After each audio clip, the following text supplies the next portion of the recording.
Please note that the views expressed are those of the host or guest and are not necessarily shared by Vertex.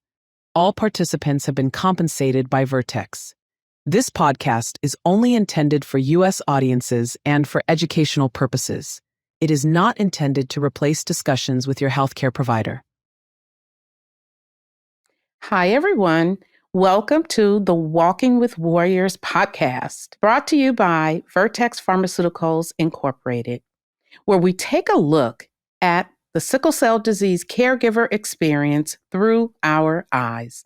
I'm Patrice. I'm Elle. Today, we're talking about the importance of community for SCD caregivers and their loved ones, and how we've built our support systems. Remember, everyone's experience with sickle cell disease, or SCD, is different. So it's important to talk to a doctor before making any changes to your routine. Joining us today is Elsa. She is a caregiver and a sickle cell advocate. Welcome to the podcast, Elsa. Okay, so the only thing that I'm like totally upset about right now is that I wish I was in the room with you guys. Oh, God, yes. That would be awesome. So glad you're here because I always love talking with you. I always love your transparency and your energy. That's the word. Your energy is always so good. So thank you for being with us. I'm super excited. As you can see, like I could jump out of my skin right now. Love you both so much. It's been so long since we've seen each other. Absolutely. I know. I remember the first time we met Elsa in person. You want to tell us about it? Sure. So I believe it was back in Houston, Elsa. Mm-hmm. And it sure was. We had already seen each other online at many virtual events, but being able to hug you and see you in person was just fantastic. One thing I remember about meeting Elsa was in one of the meetings, Elsa just popped up. She's like a firecracker, right? She just popped up and she's like just really passionately talking about something. And then when she went to sit down, she's like, okay, I'm done. That's it. That's just it. I was like, I love her. Yes, a ball of fire. Yes. Pretty fair. Accurate descriptions that I don't see in myself, but that I've heard often. I'm like, oh, is that a good thing or a bad thing? Oh, it's but I guess it's just an Elsa thing. It's a very good thing. And I remember meeting you both so vividly also. And I shared this with the team. You were actually one of the very first caregivers that I met in my quest in finding community through Clubhouse in 2020. And through the power of social media, we stayed connected. So when I met her in Houston, it was like, oh my God, she's a real person, and totally fangirling. And Patrice, with you, it was through the Caregiver Summit. It was just so awesome to like meet you both. And it's like, oh my God, these are real people that I've developed this bond with over time. And here we are finally meeting and hugging and having those conversations. It was definitely nice. And you guys have been in the game a little bit longer than I had. So I've been gleaning a lot from both of you. And it's just been a great journey, seriously. You know, I value those moments when we can connect with each other and see each other in person, because we've built rapport and, you know, we've become each other's support system. Absolutely. Let's talk about that. Yeah. For real. Yeah. Because on this journey, which you talked about, Elsa, we've needed support, right? Absolutely. Finding you guys and the group of other caregivers have definitely been invaluable to me. So I'll start. So I'm a mom of a soon-to-be 10-year-old warrior with sickle cell SC. A day I will never forget, from the way the message was delivered to the sense of hopelessness that I felt. I did not know anything about sickle cell. So in 2015, when we got that diagnosis, it was heart-wrenching. Yes. It was absolutely the worst news. I literally heard a death sentence and just tried to keep myself from crying. And because I did not know anything about sickle cell, I did not even know that I carried the trait until I was pregnant with him. Mm. So when we got that news, it was very surprising. Mhm. But I knew that like I needed to know more and Yeah. I needed to connect. And after that first crisis, it's like, well, what do I do? Who do I ask? Who do I talk to? Right. So I turned to the only source that I knew to try to build community, which was social media. So in Yeah. 2018, I kind of started that journey. And Yes. through that, Yes. I've been able to find other moms and grandmas and caregivers that have just imparted so much knowledge and wisdom and hope, really. Mm. So now I see a future that I didn't imagine for my son in 2015, that all of you have helped me to see that it's what's possible for him, and also how to, for me as a caregiver, to help him. Yeah, I think I have kind of a two sets of support systems, and my first one is family and extended family, church family, right? And so all of those folks were kind of my initial support system, and at the time, I didn't know how to lean on them. I didn't really know because I still felt like it was just me and my husband, and that was it. Right. Even though they were there, they're saying, we're here for you, whatever you need, let us know, all those things. But um, it- they were there. I had that support system. It was just me. I didn't really reach out in a way that I could have probably, thinking back. And then the other part are the community organizations. Yes. Once I joined those, then I found a different type of support system. Right. And that is where I met, like you said, folks like your home. And Yes.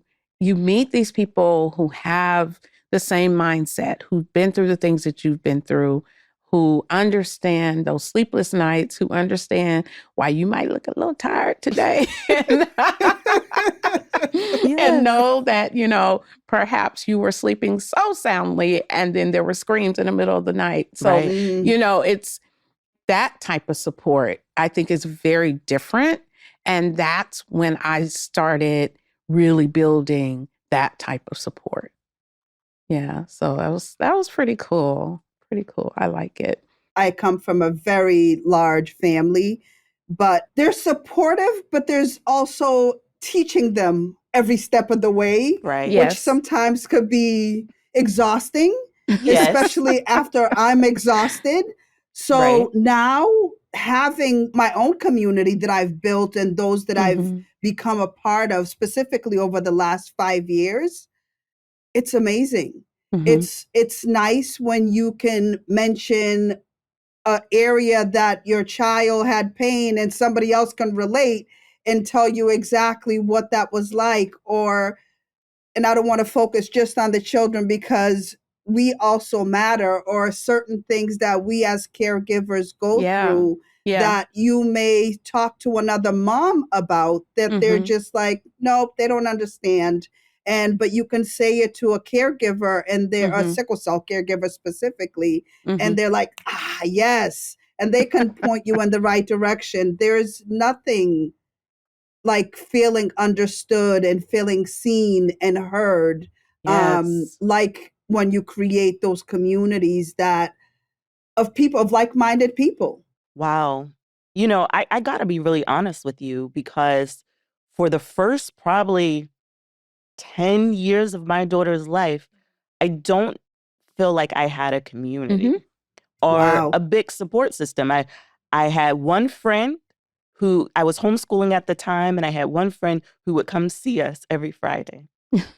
And so it was really her that I leaned on. Wow. But I knew, she didn't know anything about sickle cell. Mhm. I was on this journey that was consuming my thoughts Mhm. and Mm. taking up a lot of my life. And I was like, I have to find some people who can help me with this journey. Yes. And the community didn't exist. Mhm. So I had to start creating one. Mhm. When I gave birth, I was not on social media, right? Wow. But this desire to create community. Yeah. I saw all these groups online and I was like, well, let me go in there and see what people are talking about. You know, at first you're just an observer. Yes. You don't really say anything. Right. You're just watching. And I did that for a while and then I started to chime in. Mhm. And so I was connecting on a heart level with different people. And so that was kind of, I built an online community is kind of how it started. And it was a sense of home, a sense of comfort. I felt accepted. And I was able to be honest about, Yes. you know, what was great, what wasn't great. They just understood. And I hadn't been in a Yes. space before where people just understood and got it. There was a solidarity there that had never existed in my life quite like that before. And I wanted to continue to build that community. Yeah. And I needed a space that was specifically for caregivers. So that was how I built it. And I think for each of us, advocacy groups have been a huge part of kind of how we feel kind of settled, I guess, so to speak, now. Can you kind of talk about that? You know, when I started working with advocacy groups, I believe it fueled me. It helped me understand that the things that I had been feeling and thinking, that I wasn't off base, you know, that there were other people thinking and feeling the same things. And another thing that I found in the advocacy groups that I really like, because I'm a forever learner, is the educational part. Yeah, validation and education. Yes. They're big on that. Yes. I absolutely. So in addition to meeting the people, in addition to really just feeling very welcome and feeling like I'm not alone, feeling like I have this village, there's also that educational piece that I absolutely love. Now, what's so interesting to me is every single one of us has an instance in our life where someone in our support system really showed up for us in a big way. And for me, I'm thinking about just dealing with, you know, school.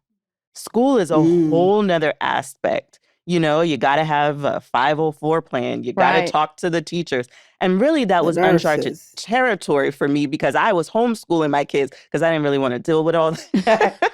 But, you know, my kids, when they went to 7th grade, I decided to put them in school because they really needed that interaction. And I saw the need. And so I was facing some issues and I was able to go to my support group and so many caregivers. They've done it. You know, some things went well, some things didn't, and they all had great advice. Yeah. And there was one person in particular. She's actually in my local community, and she's a CHW, a community health worker, who said, you know, I was a teacher. If you need me to go with you, I will. And, you know, I didn't necessarily reach out to her to go with me, but just having her say that, I felt like I could be able to deal with it. Yeah.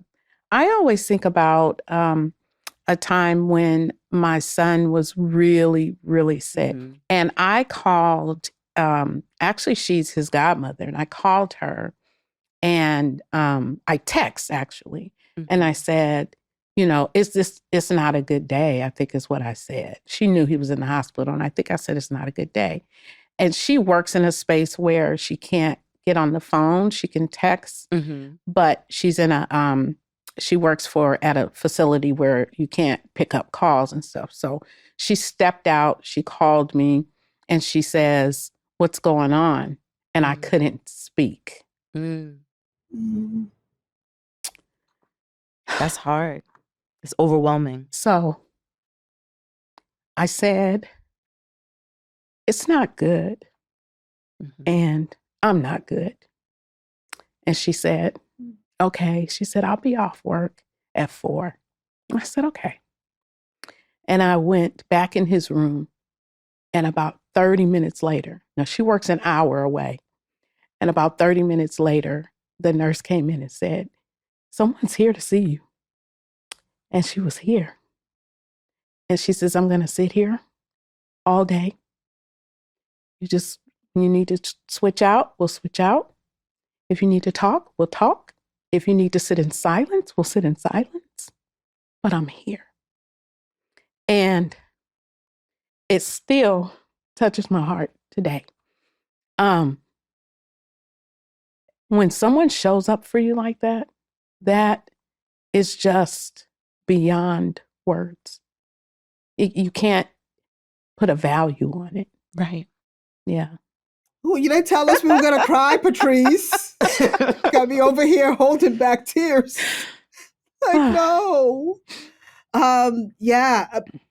So as I mentioned, I have a fairly large family. And but the other thing that I think I often, so when I came into this space, it's like, well, why would I want to share anything? What do I have to share? What I didn't realize is that I do have cousins who are in the medical field. My sister works for an insurance company. So it's like I have people who are connected, and it just so happens to be that his godmother is actually a psychologist. And one of the times when he was at one of the very first bad crisis, we had to go to the emergency room, and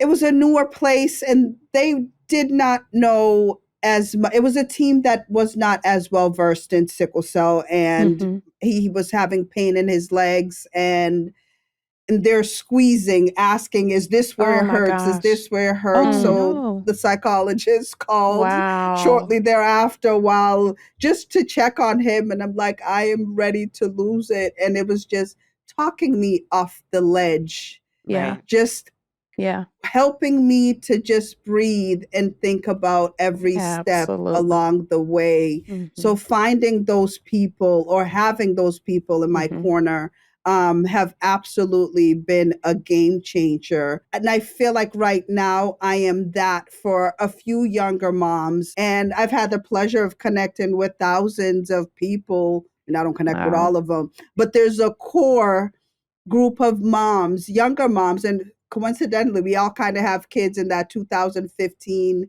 and after stage. So there's a few moms that have reached out to have helped them with just dealing with things in school. And I still can't believe that even now in 2025, people are having kids and we still don't know what to do, or they're still getting the news in the same way that I did 10 years ago.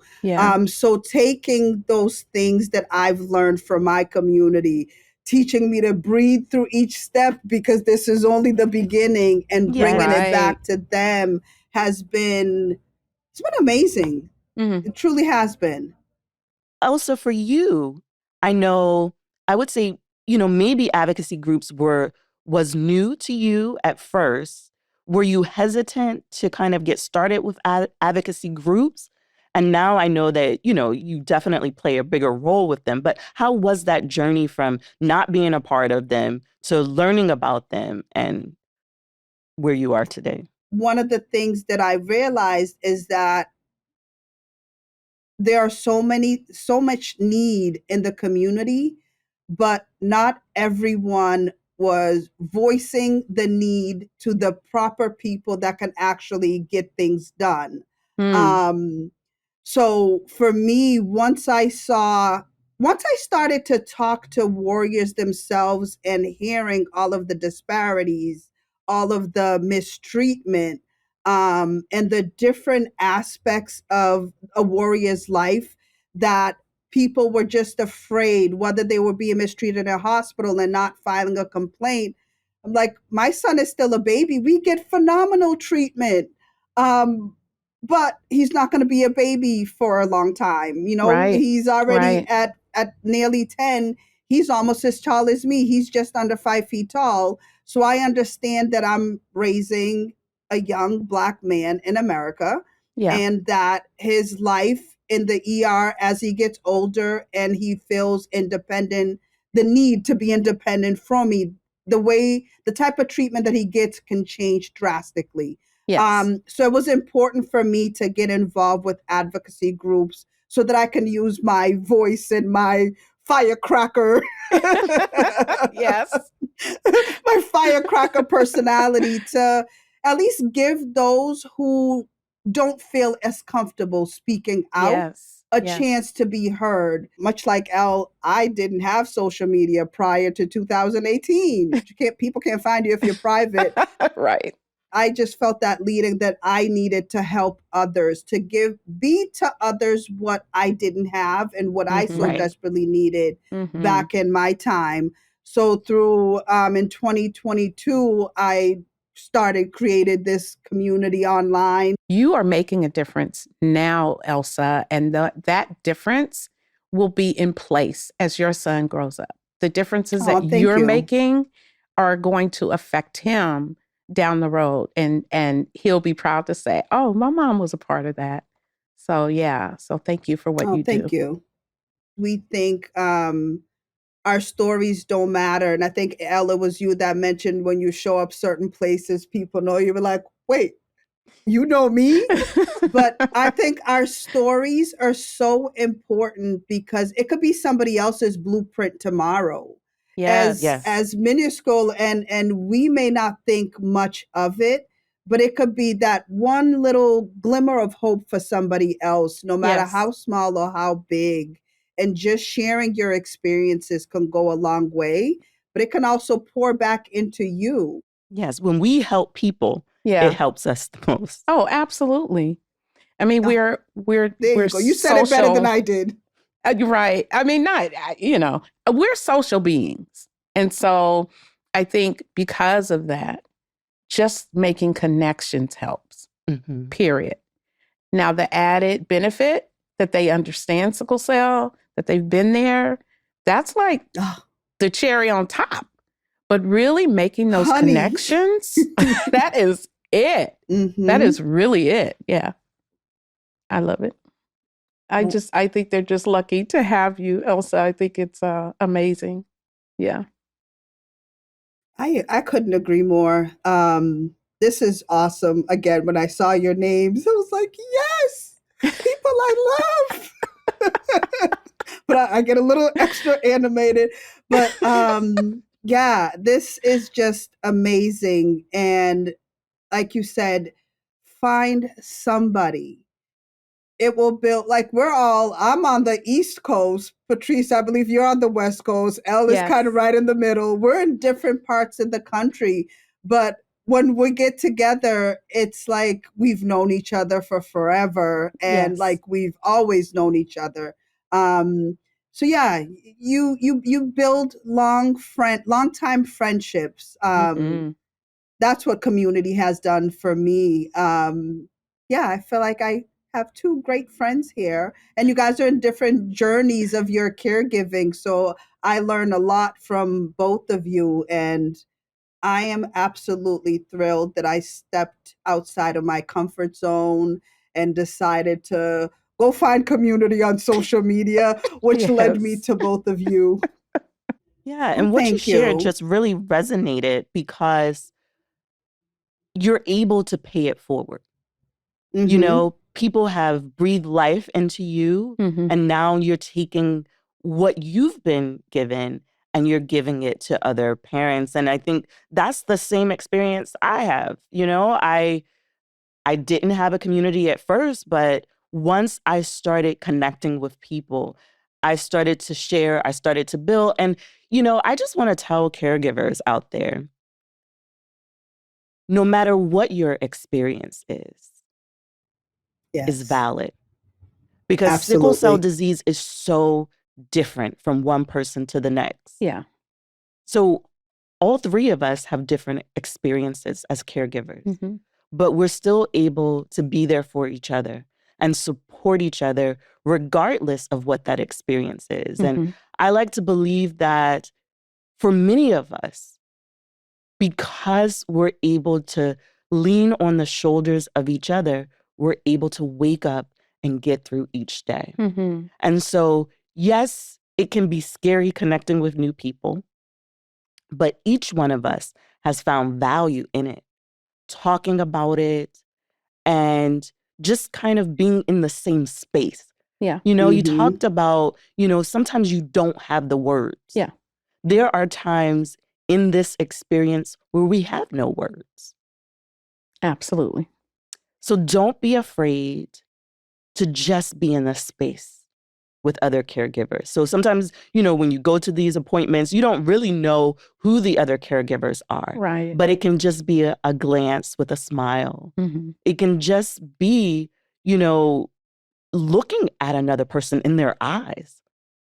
That matters. That makes a difference. So, I just want to Absolutely. encourage people to connect with others. That's what this experience is all about.